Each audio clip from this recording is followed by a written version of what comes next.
Rebonjour et bienvenue encore dans cette deuxième partie sur les suites géométriques.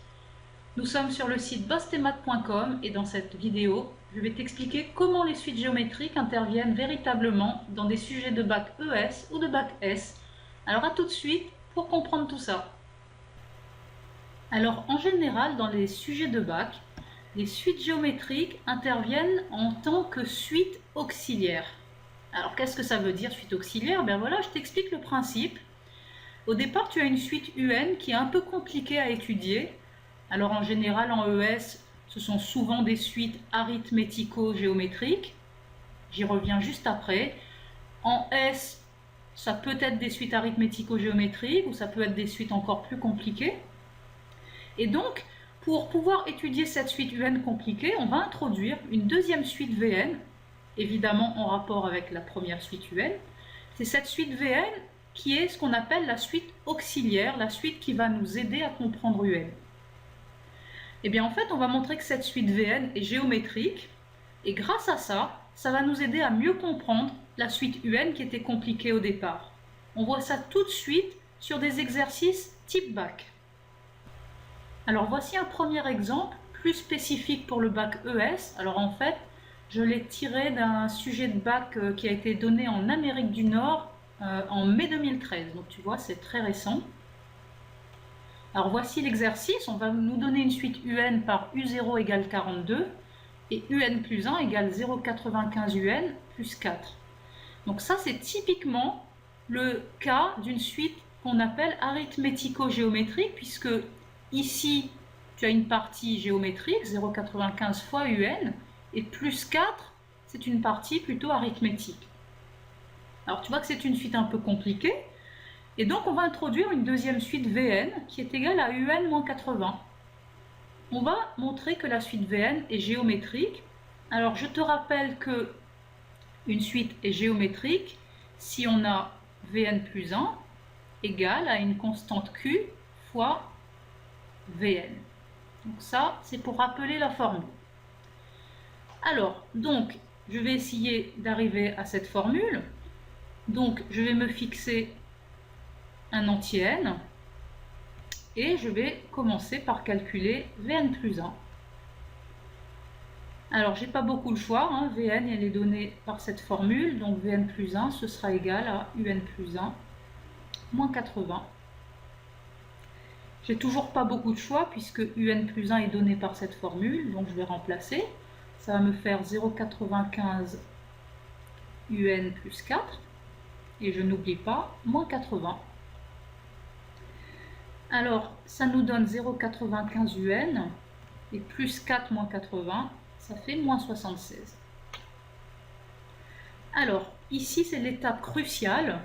Ce que je vais faire, c'est que je vais factoriser cette expression totale par 0,95 de la manière suivante. Donc, j'ai 0,95 qui sera facteur de, évidemment, UN, moins, alors comme je ne sais pas quoi mettre, bah, ce sera 76 sur 0,95. Alors, figure-toi que quand tu calcules ce nombre, 76 divisé par 0,95, et bien en fait c'est égal à 80. Et donc je vais avoir Vn plus 1 qui est égal à 0,95 facteur de Un moins 80. Et là c'est gagné puisque Un moins 80, et bien c'est tout simplement Vn. Donc ça y est, j'ai ma relation Vn plus 1 égale 0,95 fois Vn. Alors ça c'est super puisque je peux conclure grâce à cette relation que la suite Vn est bien géométrique, et en plus je sais que sa raison Q ce sera égal à ce nombre 0,95. Alors on vient de démontrer que Vn est une suite géométrique de raison Q égale 0,95. Alors on peut même donner son premier terme, donc son premier terme V0, qui sera égal grâce à la formule qui donne Vn à U0 moins 80. Et U0, c'était égal à 42. Donc c'est égal à 42 moins 80. C'est donc égal à moins 38. Alors très bien, maintenant, le fait d'avoir tout ça sur Vn, en quoi ça nous aide à étudier Un? Eh bien en fait, comme Vn est une suite géométrique de raison Q, eh bien on a la formule suivante, Vn égale V0 fois Q puissance n. C'est une formule à connaître absolument sur les suites géométriques. Et donc ici, ça va nous donner Vn égale moins 38 fois 0,95 puissance n. Et maintenant, si tu veux revenir à la suite UN, eh bien, tu utilises la relation Vn égale Un moins 80. Alors pourquoi? Parce que ça va te dire tout bêtement que Vn plus 80, c'est égal à Un. Hein, tout bêtement, j'ai additionné 80 ici. Et si je remets les choses en place, ça me donne que Un, c'est égal à Vn plus 80. Donc finalement, Un sera égal à, alors Vn c'est moins 38 fois 0,95 puissance n, auquel j'ajoute 80. Donc je ne sais pas si tu te rends compte de la puissance de ce qu'on vient de faire, mais on est passé d'une suite compliquée Un à une suite dans laquelle je peux calculer tous les termes. Par exemple, si je veux calculer U indice 1000, je remplace n par 1000 là-dedans et j'ai la valeur. Si je veux calculer la limite de la suite UN, eh bien je fais la limite avec cette expression. Ça fera une limite qui vaut 80 d'ailleurs. Donc voilà comment est-ce que ça marche pour étudier une suite compliquée UN. Je passe par une suite Vn dont je montre qu'elle est géométrique. J'utilise la formule pour les suites géométriques. Ça me donne une formule pour Vn. Et ensuite, je reviens à Un. Tu as compris tout ça, j'espère. Alors, on passe tout de suite au deuxième exemple, qui est plus spécifique au bac S, mais si tu es en ES, tu peux aussi regarder, ce sera très formateur pour toi. Donc, on va donner une suite Un par U0 égale 2, et cette expression Un plus 1 égale 1 plus 0,5 Un, le tout sur 0,5 plus Un. Donc, tu vois que c'est une suite vraiment bien compliquée. On va introduire une suite auxiliaire Vn, qui est égale à Un-1 sur Un plus 1, pour tout entier n. Et on va dans un premier temps montrer que la suite Vn est géométrique de raison moins un tiers. Donc, pour montrer qu'une suite est géométrique, je te rappelle la formule, on doit arriver à une formule du type Vn plus 1 égale Q fois Vn. Alors, voici notre objectif, on y va. On va donc se fixer un entier n. On va se retrousser les manches pour calculer Vn plus 1. On y va.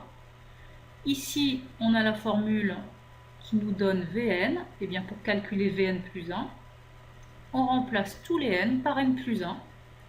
Ça va nous donner Un plus 1 moins 1 sur Un plus 1 plus 1. Ensuite,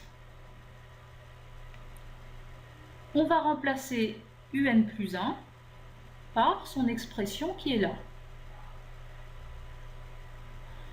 Alors on y va, ça va nous faire 1 plus 0,5 Un sur 0,5 plus Un, tout ça moins 1, sur 1 plus 0,5 Un sur 0,5 plus Un plus 1.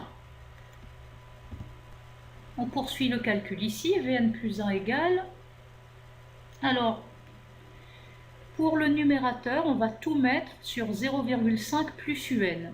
Donc, ça nous fait 1 plus 0,5 Un sur 0,5 plus Un, moins, comme c'était le nombre 1, eh bien ça fait 0,5 plus Un sur 0,5 plus un.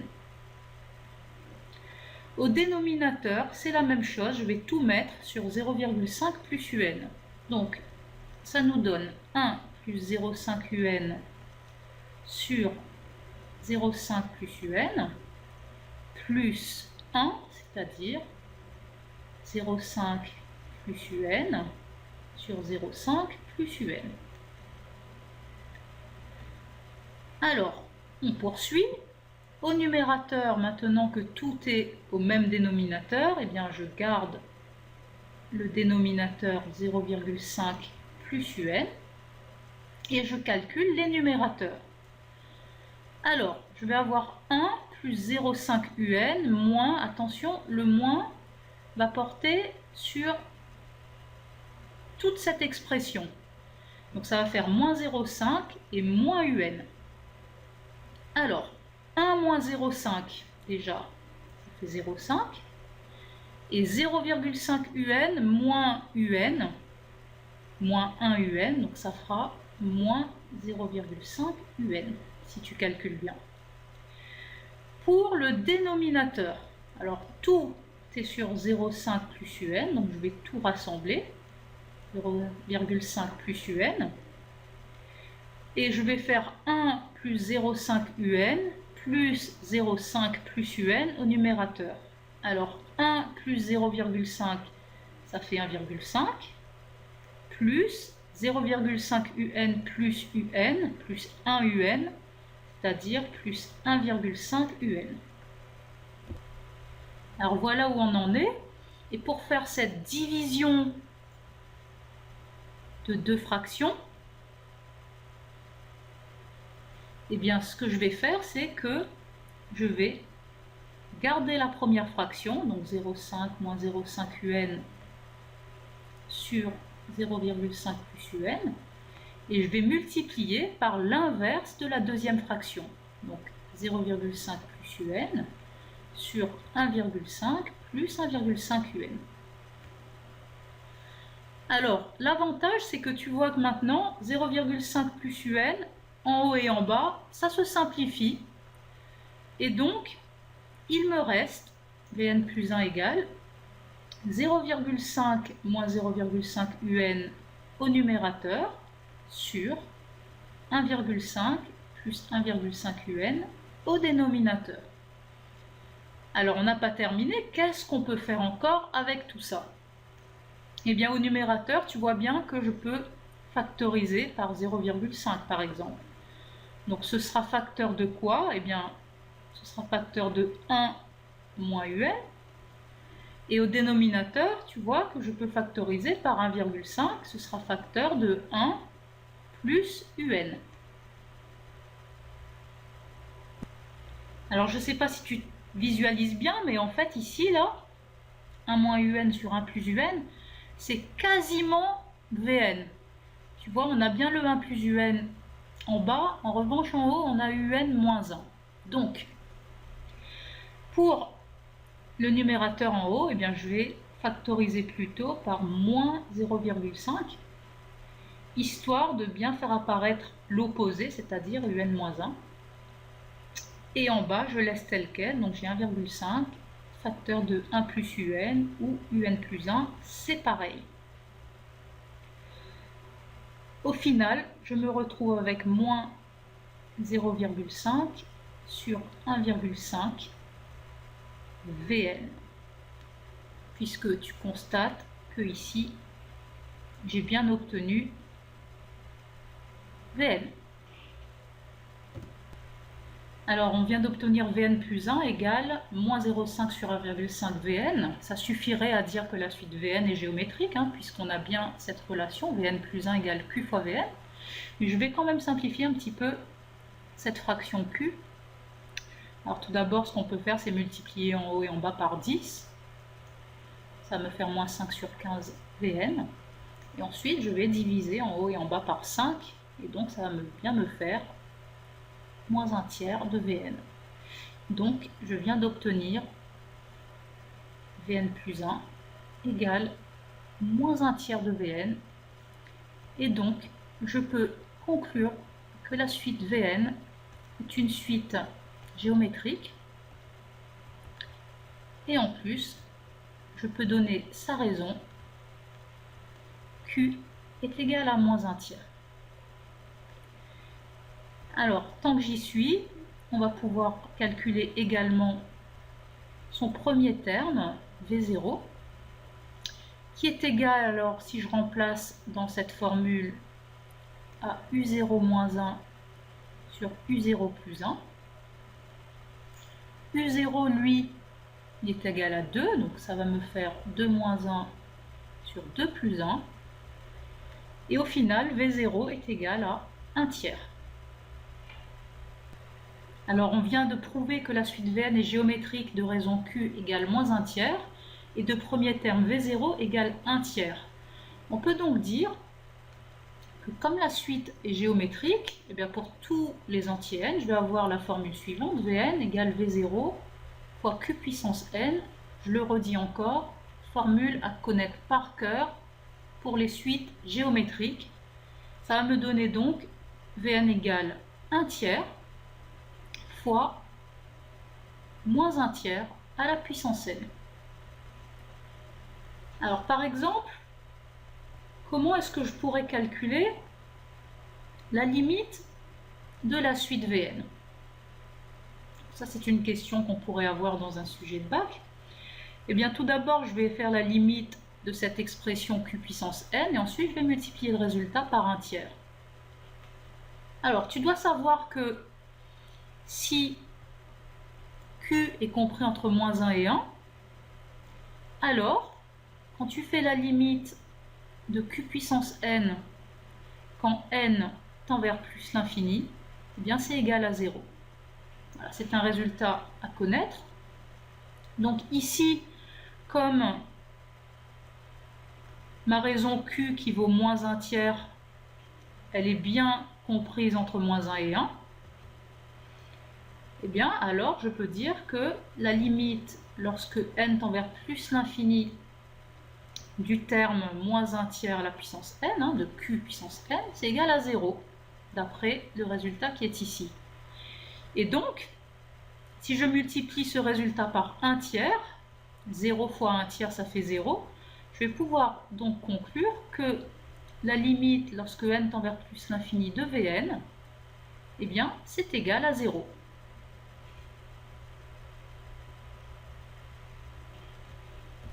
Donc voici les deux résultats que je viens de démontrer. Pour tout entier n, Vn est égal à cette formule et la limite de Vn vaut 0. Donc ce qu'on pourrait me demander dans le sujet de bac, c'est la limite de la suite Un, cette suite un peu compliquée. Donc il va falloir que je repasse de Vn à Un. Évidemment, c'est cette formule-là que je vais utiliser. Je vais te montrer tout de suite comment on obtient Un en fonction de Vn. Donc j'écris la formule. Qu'est-ce que je peux faire? Je peux par exemple ici multiplier par Un plus 1, ce qui va me donner Vn facteur de Un plus 1 égale Un moins 1. Je développe tout ça. Donc Vn fois Un plus Vn, okay, c'est la distributivité, est égal à Un moins 1. Alors, je vais regrouper tous les Un ensemble et tous les autres termes ensemble. Donc ça va me donner Vn ici plus 1 égale à Un moins Vn Un. Est-ce que tu es d'accord avec ça? Alors ce qu'on peut faire également, c'est garder Vn plus 1 et ici factoriser par Un, puisque je te rappelle que c'est Un que tu cherches. Alors ça va me faire Un facteur de 1 moins Vn, si tu es d'accord. Et donc, enfin, il me suffit tout simplement de diviser par 1 moins Vn. Je vais donc avoir Un qui est égal à Vn plus 1 sur 1 moins Vn. Et là, c'est super puisque j'ai exprimé UN en fonction de VN. Donc tu te rappelles que VN était donné par cette formule, donc il suffit que je le remplace là-dedans pour avoir une expression de UN en fonction de N. Alors je ne vais pas le faire parce que c'est compliqué et que en fait j'en ai vraiment pas besoin, puisque maintenant comme je veux la limite de UN, eh bien je fais la limite du haut, la limite quand n tend vers plus l'infini de Vn plus 1. Alors tu te rappelles que la limite de Vn c'était 0, donc ça va me faire 0 plus 1, ça va me faire 1. La limite du bas, donc la limite lorsque n tend vers plus l'infini de 1 moins Vn, eh bien ça fera 1 moins 0, donc ça fera 1. Et donc par quotient, quand je vais faire le quotient de ces deux nombres, eh bien je vais obtenir que la limite de UN, quand n tend vers plus l'infini, est égale à 1 sur 1, c'est-à-dire égale à 1. Voilà, donc je ne sais pas si tu imagines le cheminement, c'était très compliqué, très calculatoire, mais je suis partie d'une suite quand même très compliquée au départ, et grâce à la suite auxiliaire Vn, j'ai pu arriver à la limite de UN qui vaut 1. Voilà, donc c'est comme ça que ça fonctionne dans les sujets de bac en général. Tu peux en parcourir quelques-uns, tu verras, c'est souvent comme ça. Alors l'exercice que je viens de te proposer, lui, je l'ai trouvé dans le sujet de bac S d'Asie, qui date de juin 2013. Alors c'est la fin de cette vidéo sur les suites géométriques. J'espère que tu es allé jusqu'au bout et que tu n'as pas été trop dépassé par tous ces calculs. C'est vrai que c'était très calculatoire. Alors si tu veux, ce que je te propose, c'est d'aller faire la feuille d'exercice que j'ai mis juste en bas de la vidéo. Voilà, c'est destiné à t'entraîner, vraiment, essaie de les faire, essaie de voir ce qui ne va pas, ce qui va. Et puis pour te corriger, tu as évidemment la correction aussi en téléchargement, donc n'hésite pas, entraîne-toi. C'est un petit peu difficile, mais je suis sûre que tu peux y arriver. Je te souhaite bon courage et je te dis à très bientôt sur bossemaths.com. Salut!